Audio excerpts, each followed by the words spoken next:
There's one. Size? Yeah, better.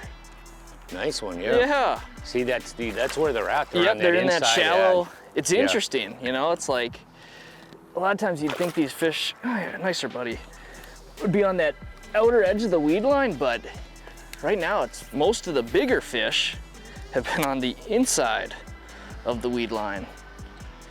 And you know what? I need the Bubba for him. He was not getting off. Okay, here you go, buddy. That VMC red line hook. Things are wicked sharp and tough. All right, back you go.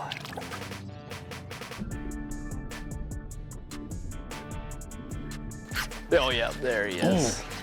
Here's a good one. Oh, yep. Oh, Nice. there you go. Come on, buddy. Wow, look at that guy. Oh, it's sort of interesting where we've been catching these fish. You know, we've been sort of experimenting because in this particular lake, the weeds grow this cabbage grows in pretty distinct various depths. It goes from about 4 or 5 foot out to, what is it, about 12 in some of the spots, actually. What was the deepest weeds? I guess we did find them in almost 14 foot of water. But the interesting thing is where we've been catching those bigger fish is, Jake was saying, the larger fish have been up on the shallower, up on the inside edge of the cabbage weeds, which happens every once in a while. It's really dependent on where the bait fish are. But the interesting is right now you get out on the deep weed line and there's not really a lot of bluegills out there yet. It seems like they must have just gotten done spawning. And it's kept a lot of the bass, the bigger bass that are feeding on them, shallow, which is sort of interesting. One critical part to flipping baits for bass and weeds is line management with your reel. So what we're doing is we're flipping these baits out here and we're letting a little extra line out. And that's important because we're able to actually work that bait in a specific spot, right? We're picking certain areas in these weeds where we're pitching to. And by letting that extra line out, we're not pulling the bait towards us. It's staying in that one area and we can work it there for an extended period of time. And we've been using the Daiwa Elite pitch and flips.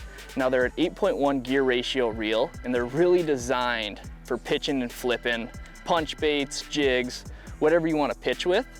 And they're great because you can quick engage too. They got a quick engage handle, and that's nice because if the fish are really aggressive, they're often hitting the baits before it hits the bottom, and you're able to engage that bait and set the hook. And they're just designed for this pitching and flipping, taking heavy abuse, and they're great for winching these bass out of thick weeds. There's one, lady. Got him? Yeah. Better one? Better Yes. one. Yeah. There he is. Come here, buddy. Look at that. You really need, What's that? you really need the right stick when you're doing this. Yeah. Pitching and heavy weed fishing, because you really got a winch on them. That's a better one. Yeah.